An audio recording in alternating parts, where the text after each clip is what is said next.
जी नमस्कार, मैं हुकुम सिंह, छात्र काशी हिंदू विश्वविद्यालय। स्वागत करता हूं आप सभी का अपने YouTube channel NCT study capital पर। तो एक बार फिर से स्वागत है सभी भावी शिक्षकों का एनसीटी स्टडी कैपिटल के ऑनलाइन लर्निंग प्लेटफॉर्म पर। तो चलिए आज हम लोग बात करने वाले हैं एक बेहद महत्वपूर्ण टॉपिक के साथ।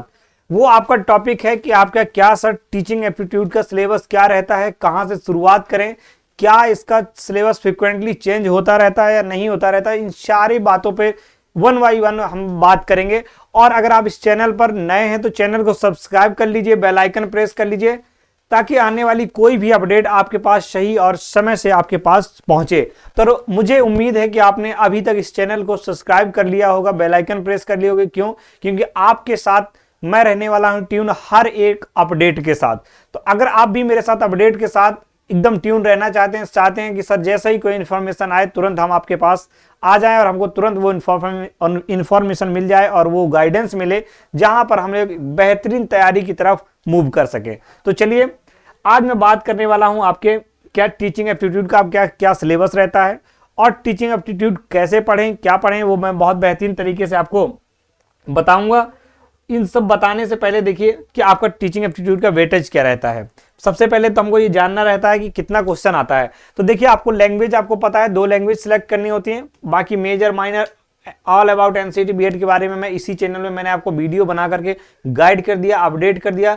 आप जिस भी टॉपिक को सर्च करेंगे, जो भी आपके दिमाग में कंफ्यूजन है, जो भी कंफ्यूजन है आप सर्च करिए और उसमें लिख दीजिए भाई हुकुम सर या एनसीटी स्टडी कैपिटल, तो आप बेहतरीन तरीके से उसी वीडियो पर पहुंच जाएंगे। आपके जितने क्वेरी बन सकती हैं, जितने डाउट हो सकते हैं कि आपकी साल बर्बाद ना हो, वो सारे वीडियो देख जाइए। कहीं भी कंफ्यूजन लगे तुरंत प्लेलिस्ट चेक करिए, वहां देख लीजिए, आपका समस्या का समाधान हो जाएगा। तो 2 लैंग्वेज आती है, 23 क्वेश्चन और 20 अटेम्प्ट करने होते हैं। कितना? 20 अटेम्प्ट करने होते हैं। अब आता है बात जिसका हम बात करने जा रहे हैं, टीचिंग एप्टीट्यूड। किसकी बात करने जा रहे हैं? Teaching aptitude. 23 क्वेश्चन आते हैं और अटेम्प्ट करने होते हैं कितना? अटेम्प्ट करने होते हैं 20 इंटू 4 बराबर 80। इसका है लड़ाई, ठीक है। और टीचिंग एप्टीट्यूड क्यों इंपॉर्टेंट है, आपके लिए क्यों जरूरी हो जाता है पढ़ना? क्योंकि देखिए 12th आप करके आए हैं, अगला व्यक्ति भी करके आया है। टीचिंग एप्टीट्यूड सबके लिए क्या है, एक स्पेसिफिक सब्जेक्ट है। किसी ने इंटर में टीचिंग एप्टीट्यूड को नहीं पढ़ा होता है।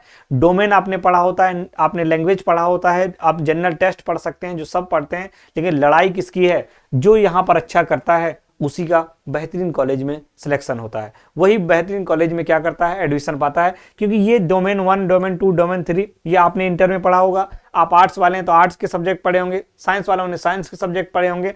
तो ये लगभग सबका आपका अपना एक एरिया रहता है। लेकिन ये एक ऐसा एरिया है टीचिंग एप्टीट्यूड जो किसी का नहीं रहता। कैसे पढ़ेंगे? बहुत बेहतरीन तरीके से सारी चीजों को मैं बात करूंगा। और टीचिंग एप्टीट्यूड आपको ऐसा पढ़ाया जाएगा ना कि आप टेंशन मत लीजिए, आपका जो भी डाउट, एक डाउट नहीं रह जाएगा, ठीक है। तो आपको पता है यहां पर क्या हो जाएगा, यहां पर आपको 23 क्वेश्चन आ जाएंगे। 23 क्वेश्चन 20 अटेम्प्ट करने होते हैं। 28 आपको अटेम्प्ट क्या करना होता है? 28 क्वेश्चन डोमेन से आते हैं, 3 डोमेन पूछे जाते हैं। 25 अटेम्प्ट करने होते हैं। 181 आपका टोटल क्वेश्चन रहता है। 160 आपको क्या करने होते हैं? अटेम्प्ट करने होते हैं। इसके बाद आपको पता है मोड ऑफ, आपका जो मोड ऑफ एग्जामिनेशन रहेगा वो सीबीटी मोड में रहता है। किस मोड पे रहता है? सीबीटी मोड पे रहता है। और इसके बाद हम लोग अगर बात करें सिलेबस की, तो देखिए आपके यहाँ 10 यूनिट्स हैं। लेकिन ये जान लीजिए, मैं फिर कहता हूं, ये आपका चेंजेबल है। क्या है? ये आपका चेंजेबल है। चेंजेबल का मतलब है कि जब आपका 23 का एग्जाम हुआ, इसने कुछ और सिलेबस दिया, 24 में कुछ और सिलेबस दिया, 25 में आपका कुछ और सिलेबस दिया। इसका मतलब है कि फ्रिक्वेंटली सर इसका क्या होता है, टीचिंग एप्टीट्यूड का सिलेबस चेंज होता रहता है। तो क्या सर हम तैयारी ना करें? तैयारी ना करें, जब ऑफिशियल नोटिफिकेशन आ जाएगा, ऑफिशियल आपका सिलेबस है, तब तैयारी करें? नहीं बेटा, हमेशा देखिए तैयारी, आपके जो PYQ रहते हैं उनको एनालाइज करके क्या किया जाता है, एक सिलेबस डिफाइन किया जाता है, बनाया जाता है। और उसी PYQ के एनालाइज के थ्रू, PYQ एनालाइज करेंगे, किस टॉपिक से है उसको रखेंगे। उस एक टॉपिक से, जो मान लीजिए जैसे असेसमेंट हम लोगों ने पढ़ा, क्या असेसमेंट पढ़ा? असेसमेंट में फॉर्मेटिव, समेटिव, इस तरह के असेसमेंट होते हैं। डायग्नोस हो गया, रेमेडियल हो गया, जिसे हम लोग असेसमेंट की बात करते हैं। एक टॉपिक, अगर एक क्वेश्चन हमको असेसमेंट से मिला तो हमको असेसमेंट का पूरा टॉपिक पढ़ना होगा। अगर हमको एक इंडिविजुअल डिफरेंसेस का मिला तो हमको पूरे डेवलपमेंट पढ़ना होगा। अगर हमको इंक्लूसिव एजुकेशन का एक क्वेश्चन मिल गया तो हमको वो सारे क्वेश्चन पढ़ने होंगे। तो इस तरह से आप टीचिंग एप्टीट्यूड में एक बेहतरीन अपनी समझ बना सकते हैं। और ये जानिए, इस बात की मैं आपको गारंटी देता हूं कि जो आपका टीचिंग एप्टीट्यूड रहता है ना, सच बता रहा हूँ, मैं बहुत जल्द आपके पास सामने क्लास लेकर के आ रहा हूँ।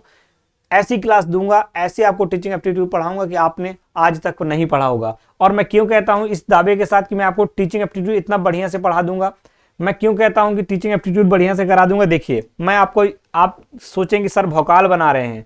मैं भौकाल नहीं बेटा बना रहा हूं, बस बता रहा हूं कि देखिए CTET, H TET, Haryana TET, REET और बिहार स्टेट, मतलब मैंने बहुत सारे स्टेट की टीचिंग एलिजिबिलिटी टेस्ट जो होता है, टीचर एलिजिबिलिटी टेस्ट होता है, जो आपको पता है बिना आप किसके टीचिंग एप्टीट्यूड के वो एग्जाम निकाल ही नहीं सकते। और आपको पता है कि मैंने भी बीएड बीएचयू मतलब काशी हिंदू विश्वविद्यालय से किया हुआ है।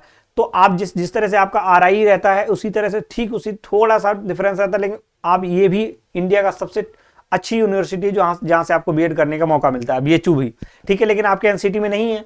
तो मैं आप क्यों कहता हूं मैं बार बार कि मैं क्या कर दूंगा, मैं आपको टीचिंग एप्टीट्यूड ऐसा पढ़ा दूंगा कि शायद आपने आज तक नहीं पढ़ा, क्योंकि मुझे कॉन्फिडेंस है, मैंने इस सब्जेक्ट को जिया है और इतने एग्जाम पास किए हैं। और इसी जिसका टीचिंग एप्टीट्यूड अच्छा नहीं होगा, ये जो टेस्ट रहते हैं ना, एलिजिबिलिटी टेस्ट टीचर वाला नहीं निकलता, क्योंकि आपको पता है अगर आप टीचर बनने जा रहे हैं तो आपके लिए जरूरी हो जाता है कि आप टीचिंग से रिलेटेड आपके जो एग्जाम है वो आप क्वालिफाई होने चाहिए, तभी आपको क्या करना है। अब तो देखिए हाई कोर्ट ने भी कह दिया है, अब तो आप हाई कोर्ट ने भी कह दिया कि अगर आप प्राइवेट टीचर हैं और अगर सीटेट क्वालिफाई नहीं है तो आप पर किसी ने केस किया तो फिर मुकदमा हो जाएगा।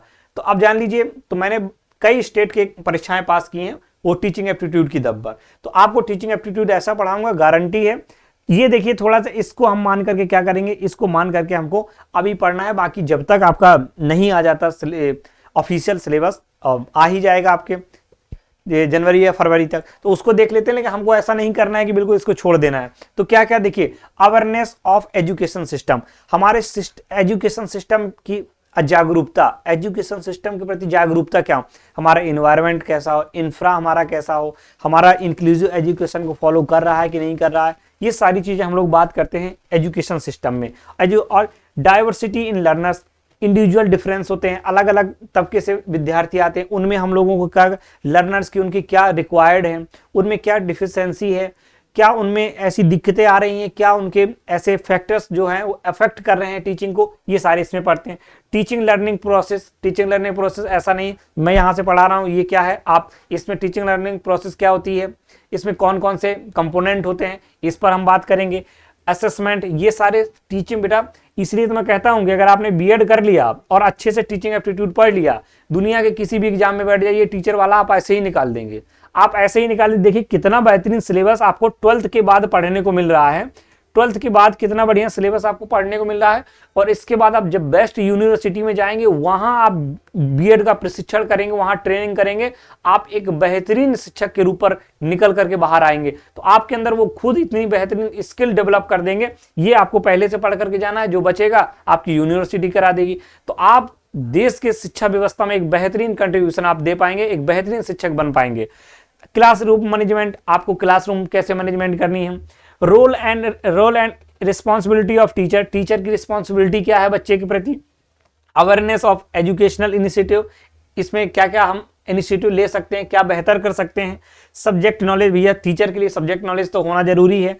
आईसीटी इन एजुकेशन, आईसीटी के कौन कौन से कंपोनेंट होते हैं, आईसीटी हम एजुकेशन में क्यों यूज करते हैं, आईसीटी के यूज करने से क्या इफेक्टिव लर्निंग हो सकती है नहीं हो सकती, ये हमारा क्या हो जाएगा। और आपके नैरेटिव्स, तो ये आपके कुछ क्या है टॉपिक्स हैं, मैं बता रहा हूं, सच बता रहा हूं, इतना बेहतरीन तरीके से आपको समझा दूंगा, इतना बेहतरीन तरीके से आपको ये सारे यूनिट आपको आपके दिल और दिमाग में छाप दूंगा, इतने इजी वे में हम लोग पढ़ेंगे। बहुत ही जल्द मैं आपके सामने क्या करता हूं, बहुत ही जल्द आपके सामने पीवाईक्यू एनालाइज करके, पीवाईक्यू का सॉल्यूशन करा के, लास्ट ईयर वाला पीवाईक्यू का सॉल्यूशन करा के आपके सामने लेकर के आ रहा हूं। टीचिंग एप्टीट्यूड की बहुत बेहतरीन क्लास पढ़ा होगा, मैं पढ़ाऊंगा नहीं, मेरा मकसद पढ़ाना नहीं, आपको सिखाना भी है। टीचिंग एप्टीट्यूड आपके जहन में भर दूंगा, आप इस तरह से आपको टीचिंग ट्रेंड कर दूंगा टीचिंग एप्टीट्यूड के लिए कि आप खुद जाकर के क्या कर देंगे, दूसरे को टीचिंग एप्टीट्यूड पढ़ा सकते हैं। Believe me, trust me. और आप तो बने रहिए आप एनसीटी स्टडी कैपिटल के साथ, इसी चैनल पर मैं लेकर के आऊंगा आपको टीचिंग एप्टीट्यूड की बेहतरीन क्लासें। अगर आपने देखिए, मैंने कहा कि विश्वास करना है एक पर करिए, मैंने कहा मैं आपको लैंग्वेज में इंग्लिश और टीचिंग एप्टीट्यूड में, और यहां पर आपका टीचिंग एप्टीट्यूड इतना बेहतरीन तरीके से तैयार करा दूंगा, आपको कहीं एक शब्द दूसरे से लेने की या यहाँ वहाँ भटकने की बेटा जरूरत नहीं पड़ेगी। अगर विश्वास है, आपको लगता है कि नहीं सर जिस फील्ड में काम कर रहे हैं, देखिए एक ऐसा होता है कि मैं ये नहीं कहता कि जो बीएड किया है वही बेहतरीन पढ़ा सकता है, मैं ये नहीं कह रहा कि जो बीएड किया है बेहतरीन वही पढ़ा सकता है, लेकिन आप बताइए, आप डेली क्रिकेट प्रैक्टिस करते हैं, आप डेली प्रैक्टिस करते हैं और एक व्यक्ति डेली प्रैक्टिस नहीं करता है तो कौन अच्छा खेलेगा? डेली प्रैक्टिस वाला ना। तो जिसने इस फील्ड को जिया है, जिसने इस फील्ड में बेहतरीन तरीके से काम किया है, जिसने बेहतरीन तरीके से इस फील्ड के एग्जाम को निकाला है, क्वालिफाई किया है, वो बेटा थोड़ा सा कहीं ना कहीं उसका एक्सपीरियंस बोलता है। इसलिए मैं कहता हूं कि मैं आपको टीचिंग एप्टीट्यूड की ऐसी क्लास दूंगा कि आप उसको समझेंगे नहीं, अपने जहन में भी उतारेंगे। बस आपसे एक ही वादा है, एक ही आपसे भी अगर मेरा वादा आपसे है कि मैं टीचिंग में बेहतरीन पढ़ाऊंगा, तो आपसे भी मुझे एक प्रॉमिस चाहिए कि आप इस चैनल को सब्सक्राइब कर लीजिए, बेल आइकन प्रेस कर लीजिए और वीडियो को क्या कर दीजिए, शेयर कर दीजिए। और किसी भी आपको किसी भी टॉपिक से कोई भी रिलेटेड, किसी भी टॉपिक से रिलेटेड अगर आपको कोई जरा सी भी दिक्कत है तो बेटा कमेंट करके मुझे बताइएगा, मैं उस टॉपिक पर आपको वीडियो बना करके आपकी सारी समस्याओं का समाधान करने की कोशिश करूंगा। तो चलिए मिलता हूं नेक्स्ट वीडियो के साथ, तब तक बने रहिए आप एनसीटी स्टडी कैपिटल के साथ। जय हिंद, जय भारत।